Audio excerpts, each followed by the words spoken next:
Bismillahirrahmanirrahim. Assalamualaikum warahmatullahi wabarakatuh. Alhamdulillah. Alhamdulillahilladzi 'allama al-Qur'an, khalaqal insan, 'allamahul bayan. Wassalatu wassalamu ala sayyidil anam, sayyidina Muhammad bin Abdullah bin walad Adnan, wa ala alihi wa sahbihi wa man tabi'ahum bi ihsan.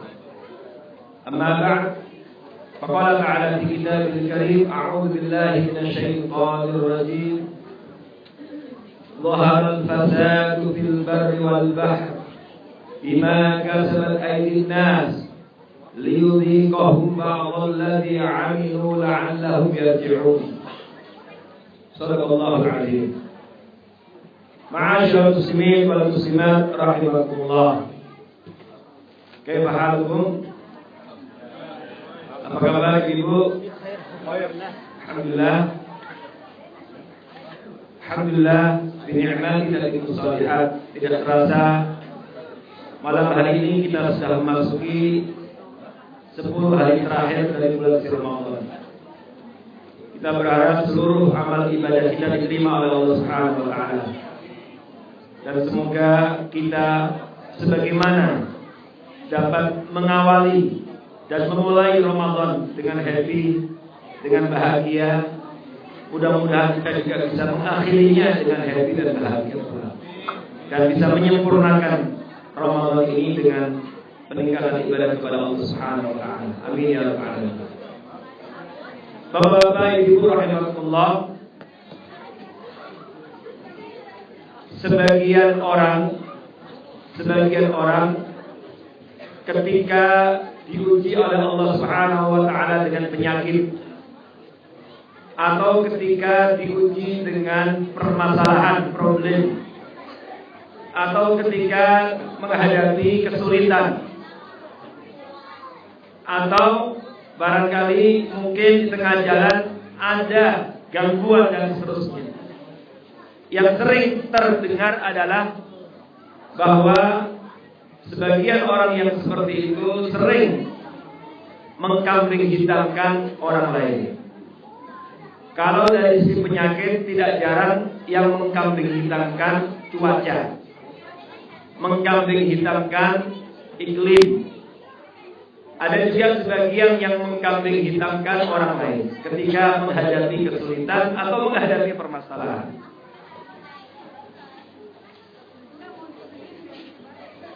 Sebaliknya, salah satu kebaikan salafun saleh, salah satu kebaikan generasi zaman dahulu adalah ketika mereka menghadapi kesulitan, ketika mereka diuji dengan penyakit, ketika mereka menghadapi gangguan, maka mereka sering mengembalikan masalah itu kepada dirinya sendiri. Mereka sering mengembalikan masalah itu kepada dirinya. Maka salafun saleh cerita ketika di antara mereka ada yang berjalan kemudian kakinya menginjak duri atau menginjak kaca atau terluka, maka yang muncul dari mulut mulia mereka adalah apa? Istighfar, astagfirullah. Dan kemudian memurojaai, memuhasabai, kira-kira ada pelanggaran apa yang saya lakukan hari ini. Oleh karena itu pada malam hari ini, seperti janji kita melanjutkan kajian beberapa hari yang lalu, masih ada to be continue-nya. Kita malam ini melanjutkan dengan tema maksiat, sumber bencana dan malapetaka.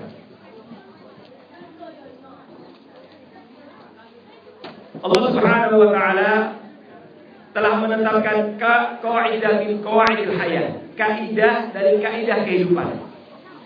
Yang ini tidak akan pernah berubah.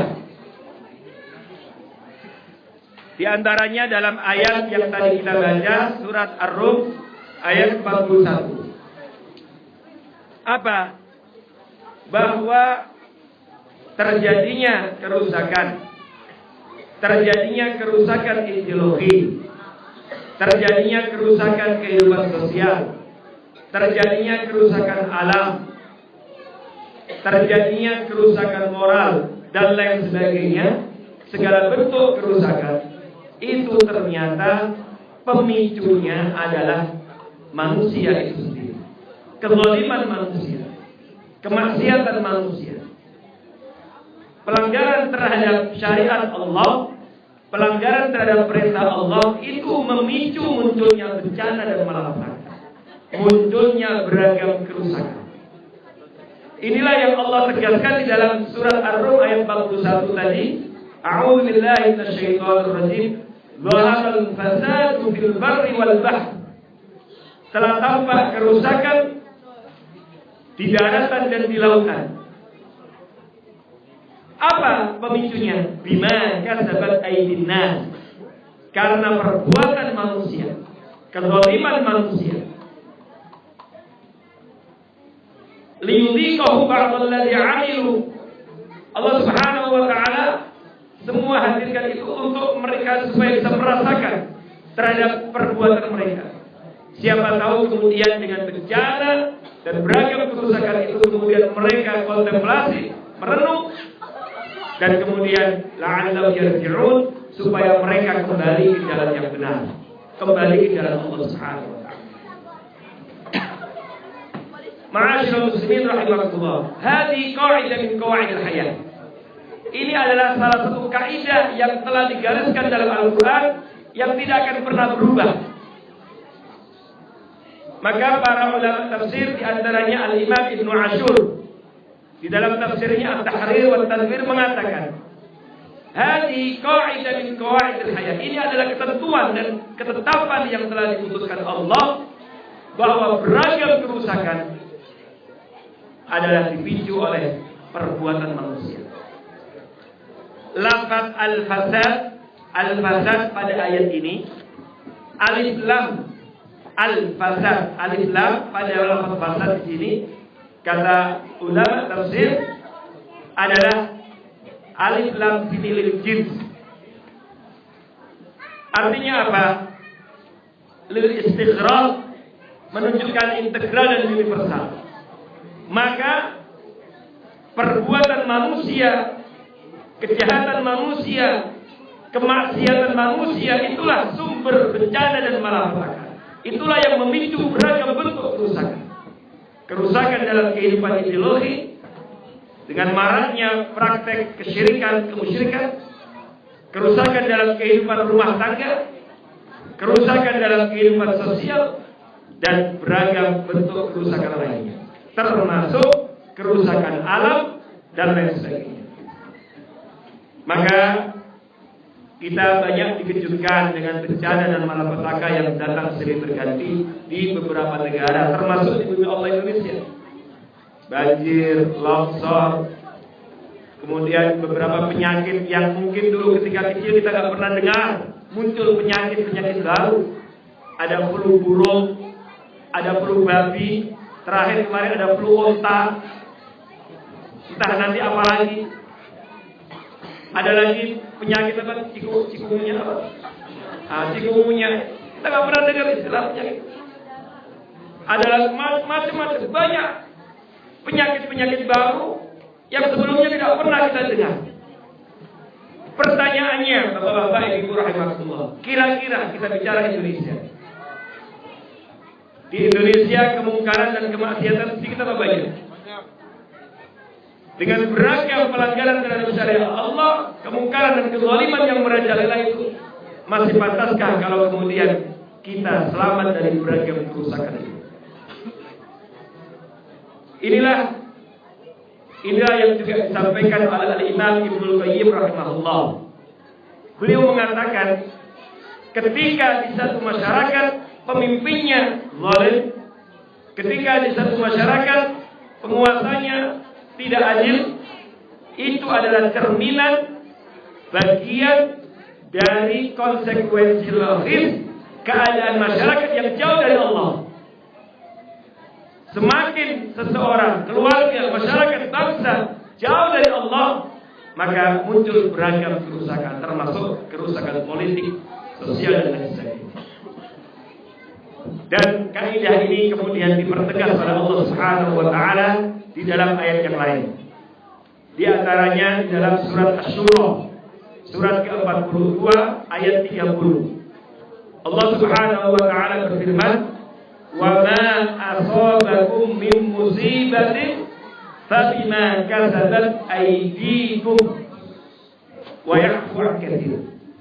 Wa ma asabakum min musibatin, dan musibah apapun yang menimpa kalian, menimpa kita semuanya, musibah apapun, baik dalam skop atau sifat individu maupun makro, sosial, apapun, bima kasabat aydikum, itu adalah akibat dari perbuatan kalian. Wa ya'fu 'an katsir, dan Allah memaafkan sebagian besar. Artinya apa? Kalau seandainya dihitung pelanggaran, kemungkaran, kezaliman yang terjadi, harusnya bumi Allah atau Indonesia, khususnya kita bicara Indonesia, harusnya sudah tenggelam, harusnya sudah di bumi hanguskan. Tetapi karena Allah banyak memaafkan, karena Allah masih banyak memberikan rahmat, maka wa ya'fu 'an katsir, Allah memaafkan sebagian besar dari kesalahan dan kekurangan kita, kezaliman kita, sehingga masih diberikan kesempatan. Wa ya'fu 'an katsir. Begitu banyak yang telah dimaafkan Allah. Coba lihat Bapak-bapak Ibu rahimakumullah. Sekarang orang merampok itu tidak harus malam hari. Kalau siang bolong di pasar yang ramai, toko emas dijamret. Orang membunuh juga tidak harus sembunyi-sembunyi. Belum lagi dengan merampok uang negara. Kadang-kadang sudah nggak perlu malu-malu lagi. Dan pelanggaran yang lainnya banyak sekali. Artinya ayat ini menegaskan kepada kita bahwa musibah apapun ternyata dipicu oleh perbuatan manusia. Maka Sayyid Qutb rahimahullah di dalam tafsir fi Zilalul Quran ketika menafsirkan ayat 41 dari surat Ar-Rum mengatakan bahwa ayat Zaharul Fasad fil Barri wal Bahr tadi menunjukkan bahwa potret kehidupan seseorang, potret kehidupan keluarga, potret kehidupan suatu bangsa itu ada korelasi kuat dengan perilakunya. Ada korelasi kuat antara kehidupan kita dengan perilaku kita. Ada korelasi kuat kehidupan suatu keluarga dengan perilaku anggota keluarga itu. Ada hubungan kuat antara potret kehidupan suatu bangsa dan masyarakat dengan perilaku dan perbuatan masyarakat. Ada hubungan kuat. Artinya, kalau mayoritas berperilaku baik, maka yakinlah akan berdampak pada kebaikan dan keberkahan dalam kehidupan keluarga dan masyarakat. Dan inilah sesungguhnya yang disampaikan oleh Rasulullah SAW dalam hadis sahih. Jadi Bapak-bapak Ibu rahimakumullah, warna kehidupan kita hari ini itu sangat ditentukan, sangat dipengaruhi oleh hubungan kita dengan Allah hari ini. Kekuatan spiritual, keharmonisan hubungan dengan Allah itu akan sangat mewarnai perjalanan kehidupan kita pada hari ini. Sebaliknya, kemaksiatan, pelanggaran terhadap aturan dan perintah Allah pada hari itu juga akan berdampak negatif pada perjalanan kehidupan kita hari ini. Mari kita lihat dan kita dengarkan dengan baik sabda Rasulullah SAW menegaskan dan menguatkan masalah ini. Di dalam Sahih Bukhari dan juga Sahih Muslim banyak sekali para ulama hadis meriwayatkan Rasulullah SAW bersabda, yaqidu syaitan ala qafiyati ra'si ahadikum thalatha uqad. Setan itu menduduki, mengikat pada tengkuk kepala salah seorang kalian ketika tidur dengan 3 ikatan. Jadi pada waktu kita tidur itu kita diikat oleh setan. Makanya kenapa setiap menjelang tidur diajarkan untuk membaca doa itu untuk memudahkan supaya ikatan itu bisa mudah lepas. Fa idza staiqadha, maka ketika orang itu bangun, wa dzakarallah, dan menyebut nama Allah. Bangun doa, bangun tidur apa bu? Alhamdulillahilladzi ahyana ba'dama amatana wa ilaihi nusyur. Berdoa kepada Allah, memuji Allah karena Allah telah menghidupkan kita kembali. Karena orang tidur itu mati kecil. Tidur itu mati. Maka bapak-bapak ibu ketika tidur sadar apa tidak? Kalau tidur diambil dompetnya, ngerti apa enggak? Tidak ada yang sadar. Makanya alhamdulillahilladzi ahyana ba'da ma amatana. Segala puji bagi Allah yang telah menghidupkan kami setelah mematikan kami. Apa kata Nabi? Ketika kita bangun tidur, kemudian kita awali dengan zikir, berdoa, inhalat uqdah, lepas satu ikatan. Lepas satu ikatan. Tapi pertanyaannya bapak-bapak ibu, apakah orang yang bangun dan berdoa seperti itu otomatis langsung sholat qiyamul lail? Belum tentu. Kenapa? Apakah langsung baca Quran? Belum tentu. Apakah langsung zikir, istighfar? Belum tentu. Kenapa kok belum tentu? Karena masih ada 2 ikatan setan. Jadi kita harus sadar, cerdas betul dengan gangguan setan ini.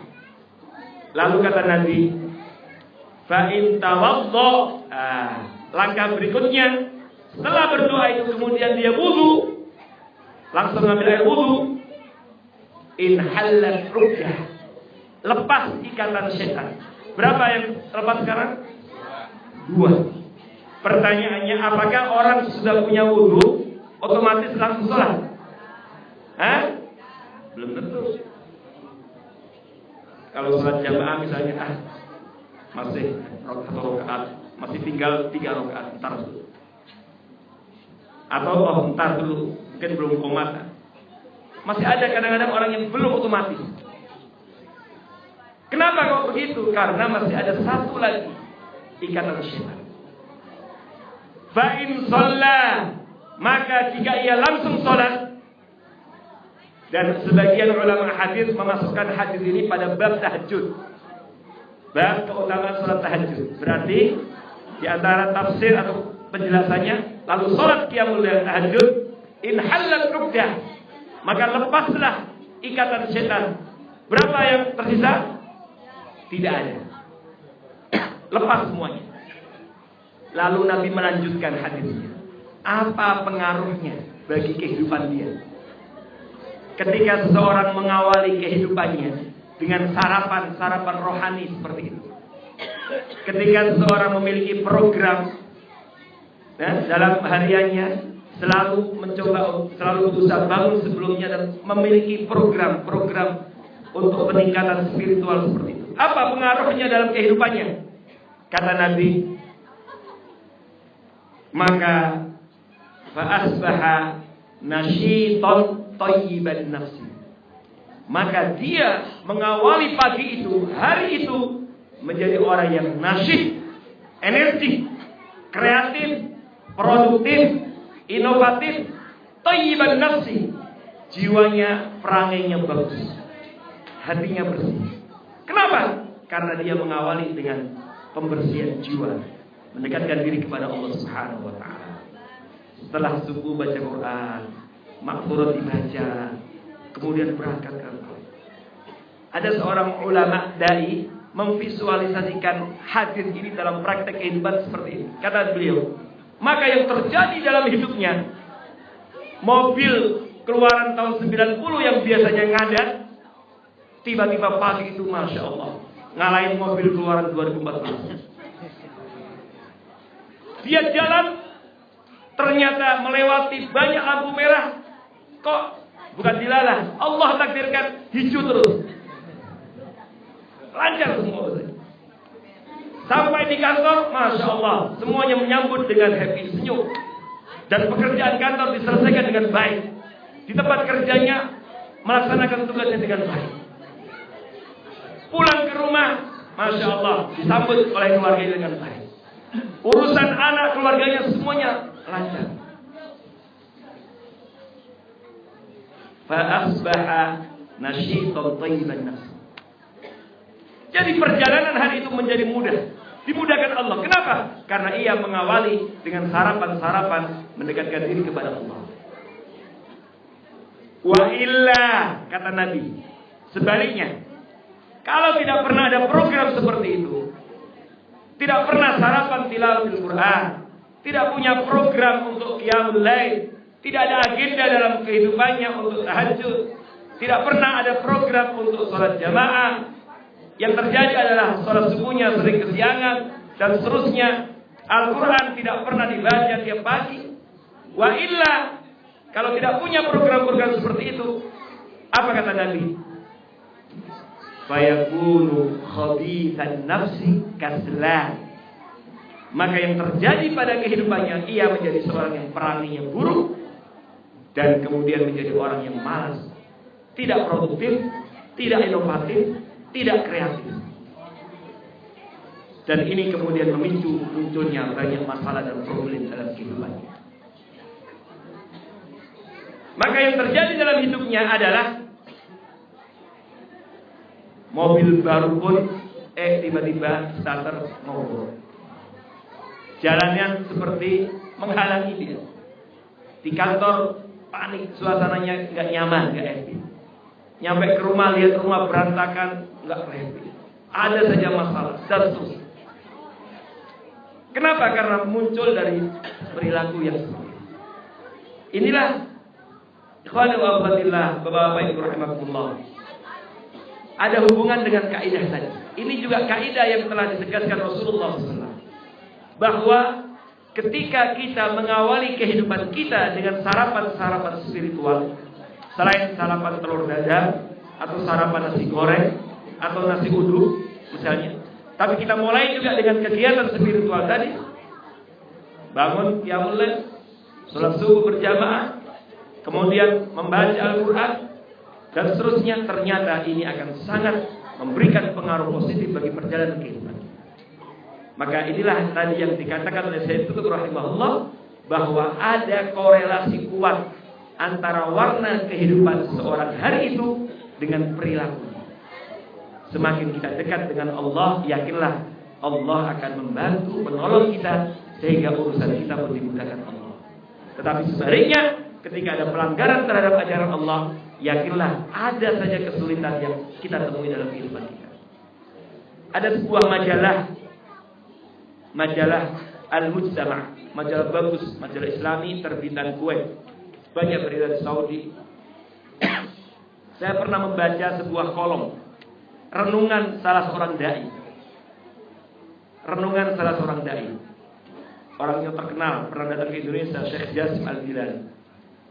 Dia membuat renungan, kata dia, saya tidak tahu kenapa urusan saya hari itu kok beda dengan biasanya.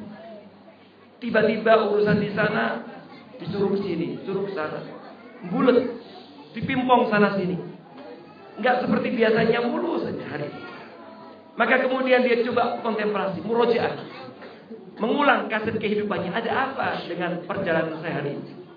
Maka kemudian ia sampai pada kesimpulan, astagfirullah. Jangan-jangan, apa kata dia? Jangan-jangan karena tadi subuh saya terlambat. Saya terlambat sholat jamaah subuh. Jangan-jangan ini yang kemudian menjadikan urusan saya juga terlambat. Urusan saya terhambat. Bayangkan Bapak-bapak Ibu rahimahullah. Ini adalah sebuah muhasabah, renungan murojaah yang bagus. Setiap kali ada kesulitan dalam hidup kita, kita kembalikan kepada diri kita. Jangan-jangan ada maksiat yang kita lakukan.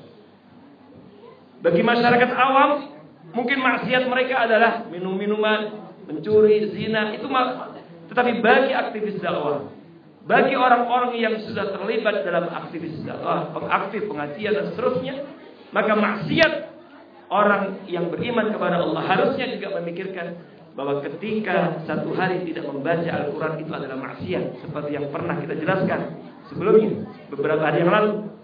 Itu yang direnungkan, yang ditadabburi, yang dihadirkan perasaan itu oleh salafun saleh, di antaranya seorang tabi'in, Qurs ibn Wabrah. Ketika dia menangis, dan bukan penyakit, juga bukan karena musibah, tetapi ia menangis siapa? Karena sehari tidak membaca Al-Quran.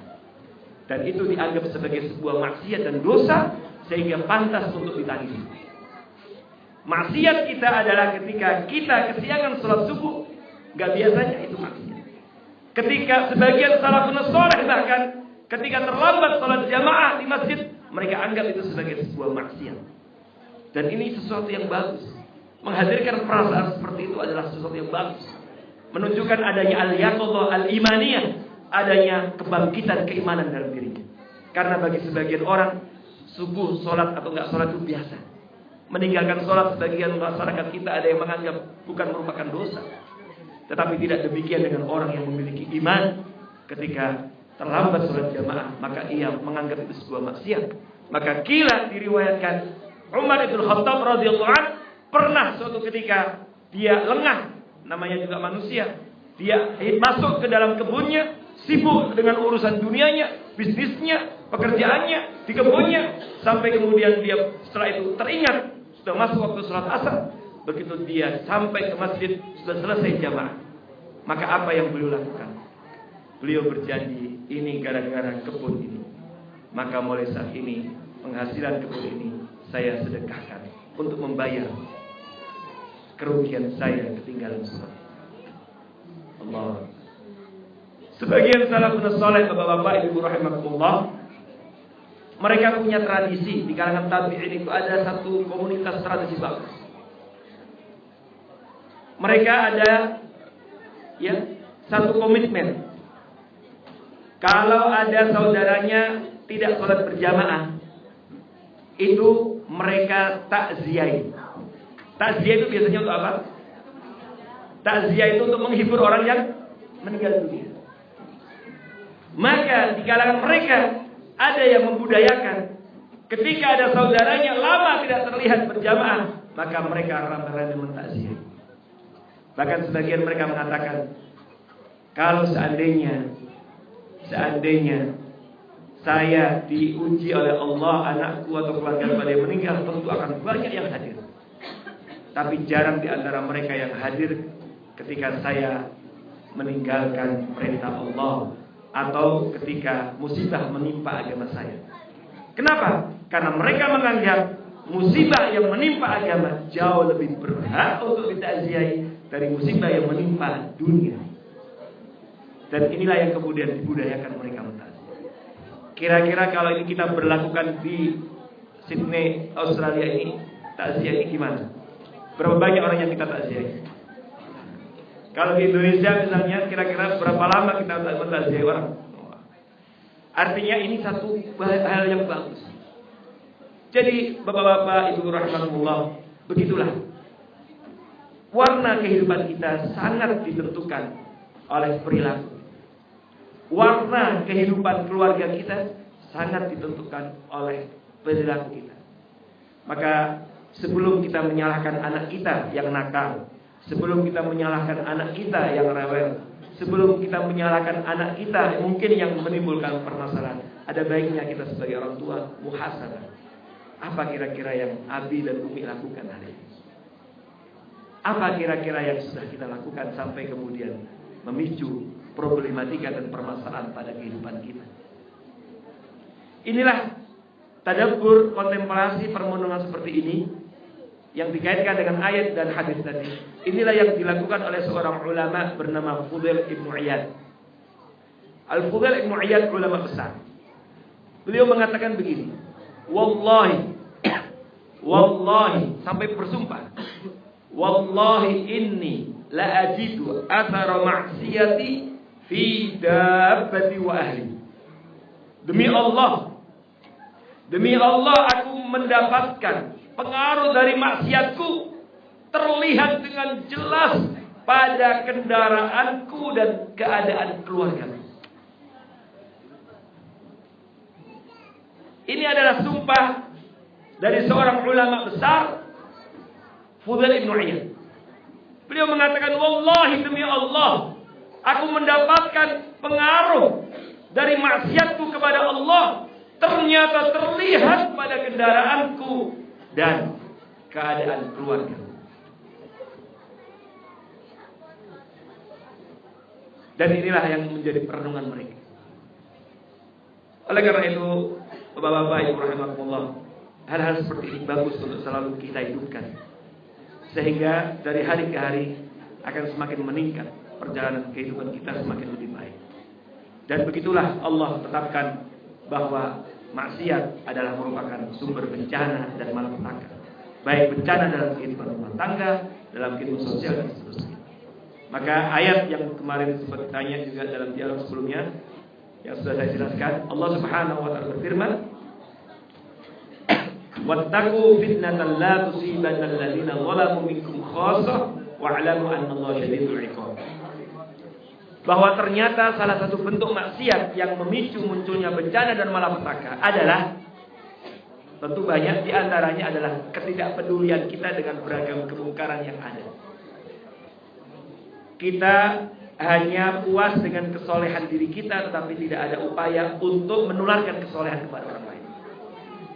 Ternyata sifat cuek dan tidak terlibat dalam dakwah, tidak aktif dalam amar ma'ruf nahi munkar, tidak aktif untuk mengajak orang kepada kebaikan, mencegah kemungkaran, ini pun termasuk bagian dari maksiat yang perlu diwaspadai, karena ini akan memicu munculnya bencana dan fitnah.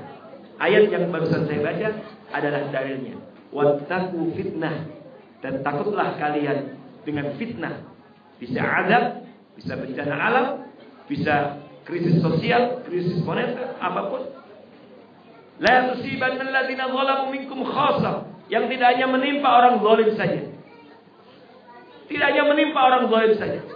Berarti orang yang soleh pun kena imbasnya, kena dampaknya. Wa'lamu annallaha syadidul 'iqab. Maka ayat ini membuat heran istri Rasulullah SAW bernama Zainab binti Jahsy. Maka ia bertanya kepada Rasulullah, "Ya Rasulullah, kok bisa seperti itu? Bahwa azab Allah, fitnah tidak hanya menimpa orang zalim saja, yang enggak zalim pun kena. Afihimus salihun, apakah tidak ada orang yang soleh di situ? Apakah tidak ada orang yang baik di situ?" Apa kata Nabi? Ada. Tapi mereka pasif. Idza kasrul khobath. Itu terjadi karena khobath, keburukan, kezaliman mendominasi. Tidak maksimal dakwah itu. Mendominasi dan kemudian tidak ada. Banyak orang soleh tapi pasif. Soleh untuk dirinya, tapi tidak pernah menularkan kesolehan kepada anak, istri, keluarganya, tangganya, masyarakatnya.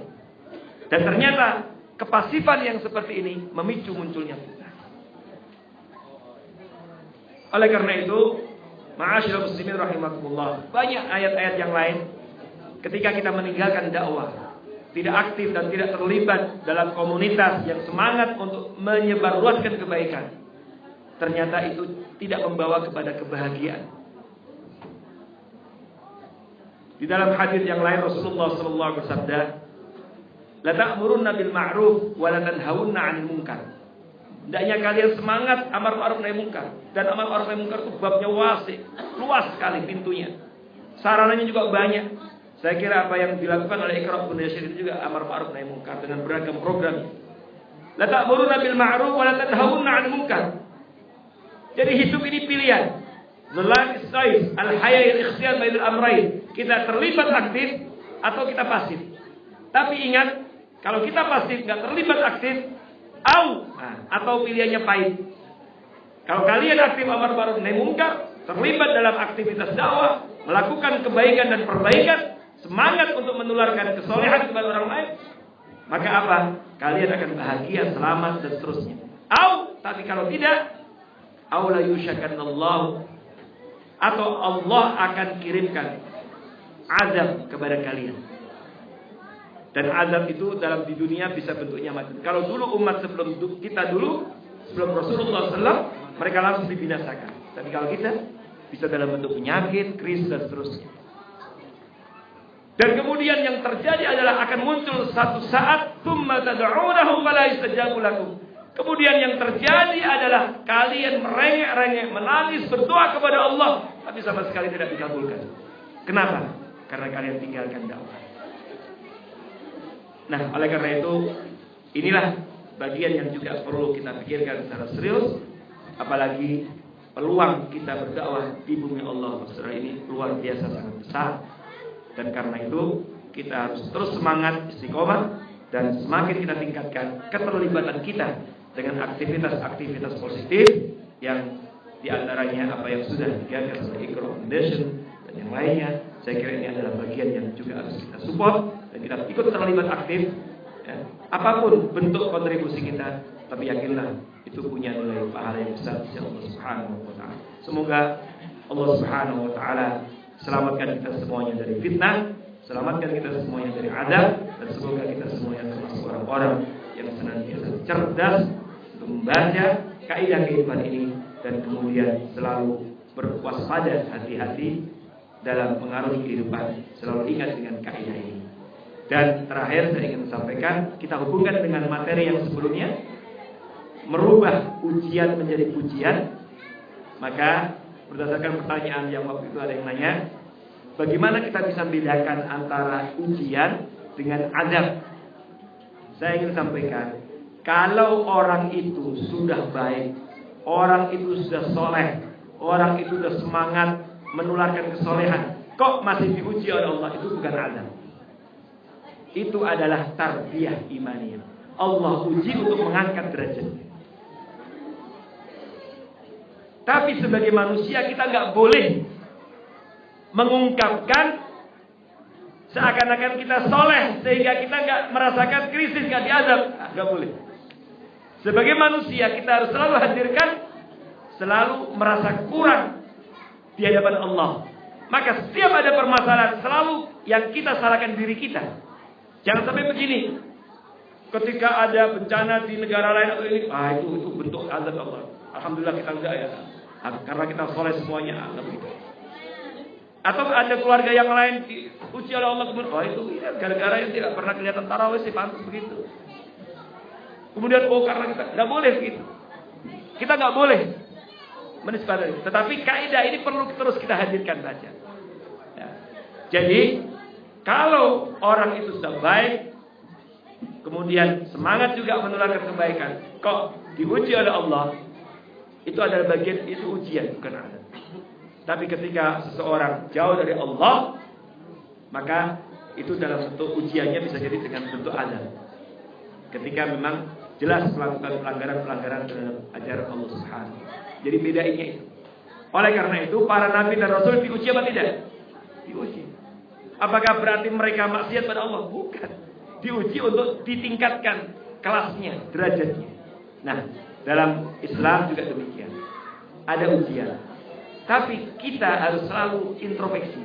Sebagai manusia yang dhaif, yang lemah, yang fakir, sangat butuh dengan rahmat Allah, maka kita harus selalu introspeksi. Jangan-jangan ini adalah gara-gara tadi pagi saya nggak tilawah. Jangan-jangan tadi pagi saya nggak sholat subuh berjamaah. Jangan-jangan karena saya kesiangan. Jangan-jangan karena hari ini saya nggak bersedekah. Jangan-jangan karena saya berdakwah hari ini. Jangan-jangan selalu hadirkan perasaan ini supaya kemudian kita terus melakukan perbaikan kehidupan kita. Wallahu a'lam bishawab. Qul qouli hadza astaghfirullahi wa lakum. Selanjutnya kita berikan kesempatan pada bapak ibu yang mau bertanya kepada silakan.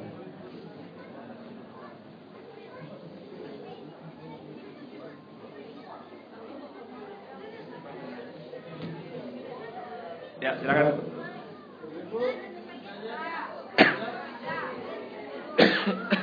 Ya, Bapak, silakan.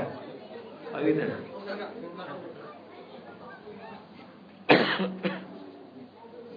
Ya, silakan.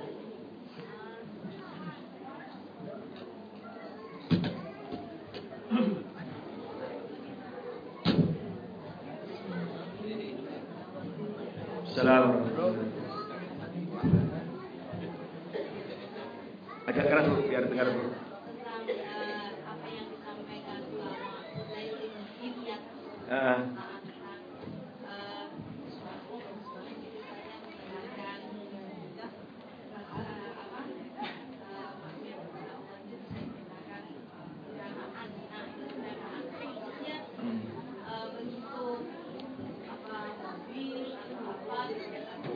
Yang kedua, yang tadi yang tentang ujian.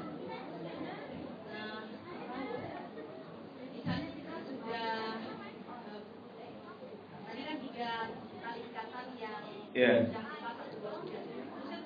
tapi pada saat kita bulan misalnya yang apalagi bulan Ramadan ya, semuanya juga rajin. Nah, terusnya ada ujian gitu, atau ada masalah gitu. Nah, ketika itu masih kita memikirkan itu, kita bilang, wah mungkin jangan-jangan tadi ada yang lipat atau apa gitu. Nah, Lailatul Qadar yang kita kejar itu masih ada harapan dapat atau enggak? Baik, terima kasih. Yang pertama, tentu yang dimaksud dengan kendaraan ini adalah kendaraan pada masanya, sesuai dengan masanya. Kalau masa itu ya mungkin ontanya atau kudanya, tiba-tiba kok kudanya sakit, nggak bisa dikendarain. Kok tiba-tiba ontanya mogok, nggak mau diajak pergi. Nah, kalau sekarang ya mungkin kalau di Indonesia ada Mio-nya atau Vario-nya atau Avanza-nya. Kalau di sini ya mungkin Toyotanya, sedannya atau Jeep-nya atau apanya atau Mazda-nya. Begitu, bisa begitu. Artinya kaitan dengan kendaraan. Bisa jadi itu terjadi ada pengaruh atau perjalanan kita. Perjalanan mungkin sarana transportasinya. Atau kalau kita naik kendaraan umum ya, kok tiba-tiba kok bis itu mogok kendaraan umumnya. Nah, kok ada sesuatu dengan kereta keterlambatannya dan seterusnya. Jadi seperti itu. Jadi memang muhasabah seperti itu bagus. Itu yang dihidupkan oleh salafun saleh. Kemudian yang kedua, tadi sudah saya sampaikan ibu-ibu bapak rahimahullah. Kalau seseorang sudah menjalani sarapan-sarapan spiritual itu, kok masih menghadapi sesuatu, itu kita harus ingat. Selain kita selalu muhasabah, kita hadirkan ini barangkali bagian dari ujian yang harus sabar. Siapa tahu ini adalah salah satu cara Allah untuk meningkatkan kelas kita, tarbiyah imaniyah. Karena Allah ketika nguji kekasihnya, walinya, utusannya, orang yang dicintainya, liyurabbiyahum, untuk mentarbiyahnya. Jadi selalu kita itu, tetapi kita pun juga harus selalu introspeksi. Perasaan saya sudah sholat ya, tapi siapa tahu, jangan sholatnya agak lambat. Selalu begitu. Ini perasaan-perasaan seperti ini penting untuk selalu dihadirkan supaya orang terlalu terpacu untuk semakin lebih baik lagi. Jadi berarti ada peluang, insya Allah masih ada peluang. Ada peluang untuk mendapatkan Lailatul Qadar. Insya Allah semuanya berpeluang untuk mendapatkan Lailatul Qadar. Ini penting Bapak-bapak Ibu rahimakumullah. Kenapa? Karena kalau kita membaca ayat-ayat tentang orang bertakwa, itu juga begitu. Orang bertakwa itu bukan orang yang kayaknya hidupnya mulus saja, enggak begitu. Justru orang takwa itu juga selalu ada ujian coba. Bahkan dalam surat Al-Imran itu 133, 135 itu kan orang bertakwa yang nanti akan masuk surga ternyata pernah juga dia zalim terhadap dirinya. Walladzina idza fa'alu fahisha, bahkan pernah berbuat fahisha. Au dzalamu anfusahum. Tapi tidak dinikmati, kemudian langsung sadar, ingat, kembali kepada Allah, taubat. Innal ladzina taqaw idza massahum ta'ifun minasyaitan tadzakkaru. Orang sesungguhnya orang bertakwa ketika diganggu oleh syaitan langsung tadzakkaru, langsung dia ingat kembali kepada Allah. Jadi begitu. Dan di dalam surah Al-Furqan juga sama, sifat ibadur rahman wa ibadur rahmanil ladzina dan seterusnya itu. Kalau kita baca, di antaranya adalah apa? Walladzina la yad'una ma'allahi ilahan akhar wa la yaqtuluna an-nafsa allati harrama illa bil haqqi wa la yaznun. Wa may yaf'al dzalika fa ulaika yaqatana yudha'af lahu adzab yaumil qiyamah dan seterusnya illa man taba. Artinya para ulama mengatakan illa man taba, ada kecuali orang yang taubat. Berarti bisa jadi mungkin pernah ada yang berzina, ada yang pernah membunuh tapi taubat. Itu kemudian bisa menutupi. Nah, itu begitu. Jadi karena itu tapi jangan kemudian diambil seperti kalau gitu dosa dulu nanti tobat, nggak bisa begitu. Dosa itu jangan direncanakan dari skenario. Tapi kalau orang lalai kemudian telat udah cepat istighfar kembali pada Allah. Makanya selalu begitu. Ya. Jadi insya Allah tetap berpeluang. Hatta orang yang mendapatkan malam Lailatul Qadar pun juga nggak ada yang tahu. Tapi kita selalu optimis, harus selalu tafa'ul dan semangat memburunya. Allah. Nah. Oh ya, silakan. Masih. Ya, silakan.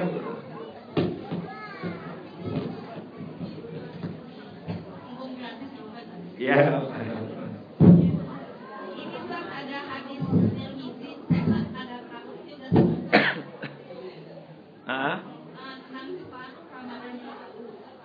Apa? Dan celaka seorang yang mendapatkan bulan Ramadan kemudian melewatinya sebelum dosa-dosanya diampuni. Itu maksudnya apa? Separuh Ramadan telah berlalu. Maksudnya adanya bunyinya separuh Ramadan telah berlalu. Iya, tahu. Cuman tahu saya kalau teks yang seperti itu mungkin nggak ada. Tapi saya wallahu alam. Yang paling bagus itu Bu, memang untuk mengecek. Nah, bagi saya adalah ketika ada teks Arabnya. Tetapi tadi yang belakang itu mungkin saya nggak tahu bahasa Arab aslinya seperti apa. Tetapi yang bisa saya tangkap memang ada hadis Nabi yang panjang itu saat pidato kenegaraan, di akhirnya itu ada bunyi begini. Faman hurima khairuha faqad hurim. Barang siapa yang tidak sungguh-sungguh untuk mereguk kebaikan dan keistimewaan Ramadan dengan beragam keistimewaan utamaannya itu, enggak ada kesungguhan, maka faqad hurim, maka sungguh dia juga akan diharamkan untuk mendapatkan kebaikan pada waktu dan bulan-bulan yang lain. Nah, saya nggak tahu karena kalau mau ngecek kepastian itu tidak cukup dengan terjemah. Tetapi secara umum sebenarnya merugi ketika orang dipertemukan dengan Ramadan kemudian tidak ada peningkatan kebaikannya. Tidak terasa ada peningkatan asbab gizi keimanan ketakwaannya. Sholatnya kok sama saja, baca Qur'annya kok sama saja, nggak ada peningkatan. Itu yang rugi. Dan itu betul, karena aslinya ketika Allah hadiahkan Ramadan ini sebagai musimul khair, musim kebaikan, panen untuk mereguk beragam tawaran yang menggiurkan dari Allah dan Nabi-Nya, maka harusnya semakin berlomba meningkat. Tapi kalau nggak meningkat, kok keadaannya biasa saja, sama dengan bulan-bulan yang lain memperlakukannya, nggak ada istimewanya ibadahnya. Nah ini makna termasuk rugi, karena orang yang sama hari ininya sama dengan kemarin yang rugi. Maka orang yang hari ini lebih baik dari sebelumnya itu untung. Nah, jadi itu secara umum seperti itu. Wallahu. Nah, sekarang Bu. Ya, ada lagi. Bapak, silakan Pak. Ya, assalamualaikum warahmatullahi wabarakatuh. Assalamualaikum. Ini Bapak. Tentang ujian tadi Ustaz ya. Nah, itu bisa nggak kita coba menghadirkan perasaan roja dan kaum Ustaz? Ya, terus untuk menghadirkan perasaan roja dan kaum itu kan kita harus dua-duanya kita ini kan Ustaz. Kadang-kadang itu harus susah. Mungkin Ustaz bisa memberikan contoh gitu kan. Kadang-kadang kita cuma ya bahasanya kan takut sama ini. Nah, kadang-kadang menghadirkan dua-duanya itu kita kurang mengerti gitu kan. Jadi kalau Ustaz bisa memberikan contoh roja dan kaum itu contohnya bagaimana? Nah, ya, jadi Bapak-bapak Ibu rahimakumullah, memang roja dan khauf itu memang harus selalu balance, seimbang. Ya. Jadi prosesnya begini. orang kalau takutnya terlalu berlebihan, yang dominan dalam hidupnya itu hanya takut saja, takut, itu bisa menjadi jumud, statis. Misalnya gini, orang kalau takut, misalnya takut risiko, nggak mau, takut kecelakaan, akhirnya nggak mau naik mobil, nggak mau ini, takut, akhirnya apa? Jumud hidupnya, statis. Orang kalau berlebihan takut kepada azab Allah, syadidul iqab, ingatnya itu saja, jumud. Dan bisa jadi kemudian dia nggak produktif, sehingga menjadi statis.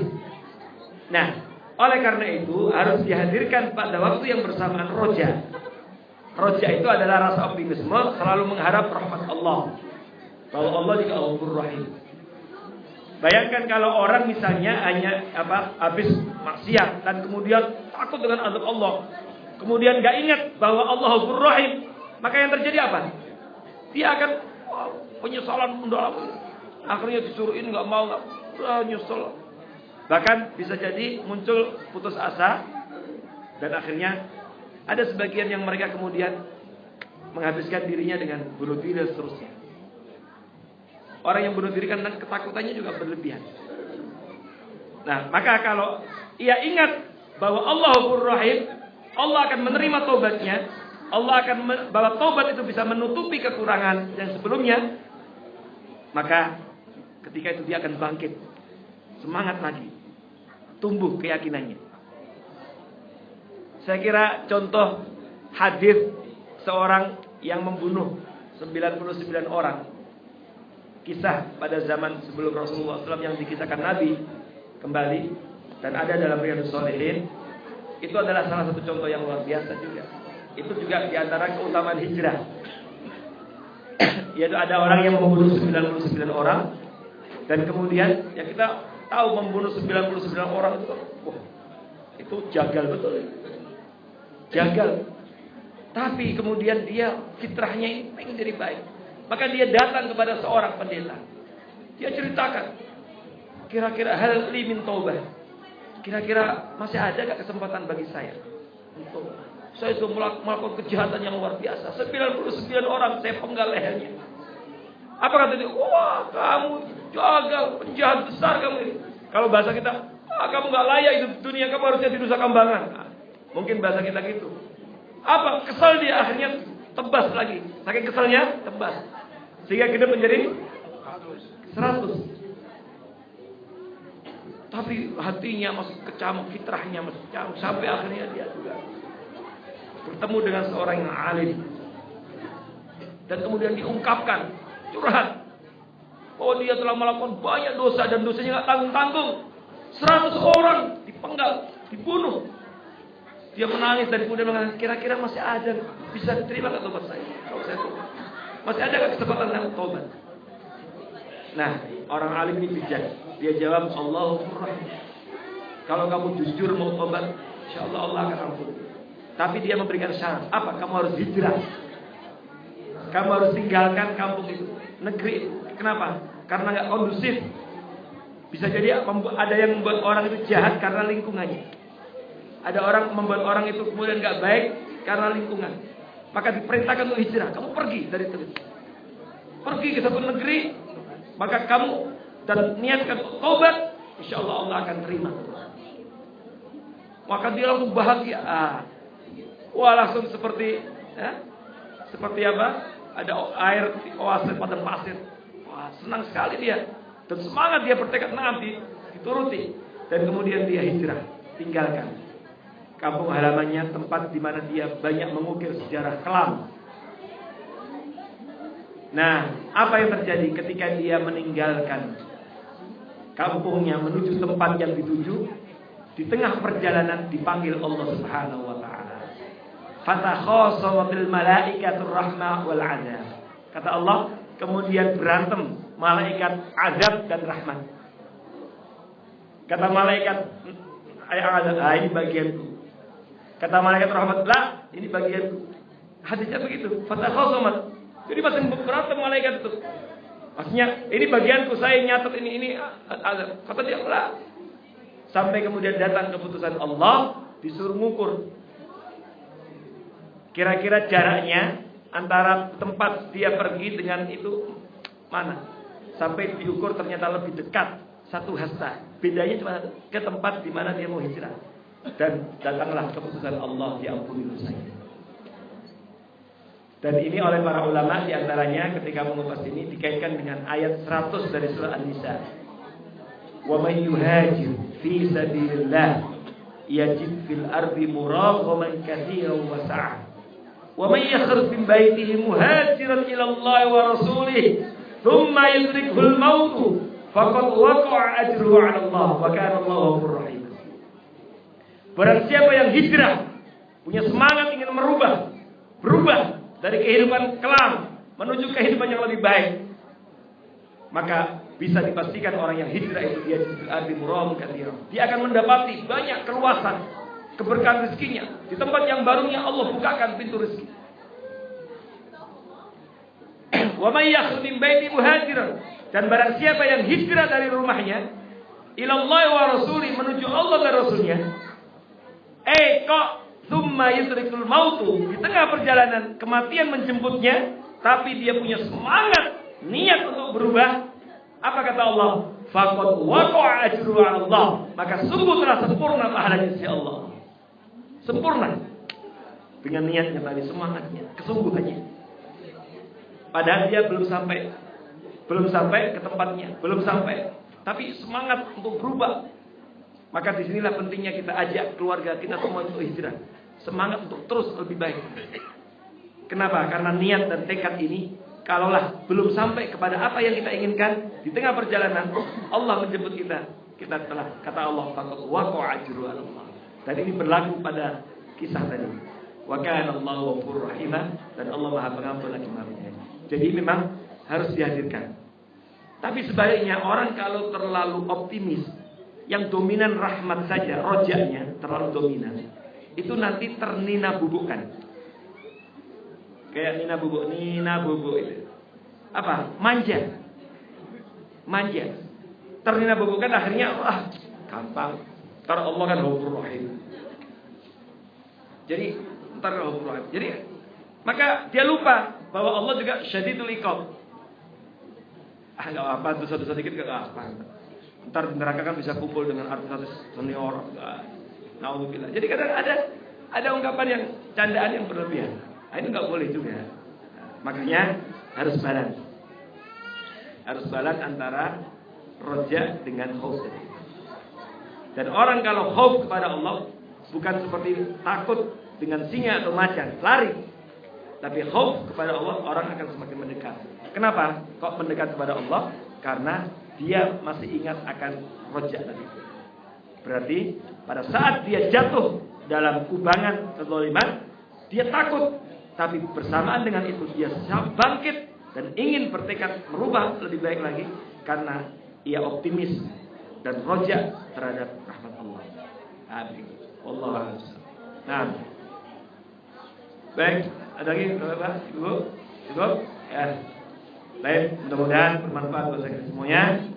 Insyaallah mudah-mudahan di hari-hari terakhir ini Allah semakin kuatkan, berikan kesehatan kepada kita semuanya, dan Allah mudahkan dan tolong kita untuk semakin meningkatkan ibadah kepada Allah. Salat tarawihnya semakin rajin, tilawatul Qur'annya semakin rajin, dan beragam amalia Ramadannya terus semakin meningkat, dan akhirnya semoga kita semuanya nanti menjadi manusia bertakwa. Amin ya rabbal alamin. Aku qouli hadza wa astaghfirullah wa lakum. Mari kita tutup dengan baca doa kafaratul majlis. Subhanallahumma bihamdika asyhadu an la ilaha illa anta astaghfiruka wa atubu ilaik. Assalamualaikum warahmatullahi wabarakatuh.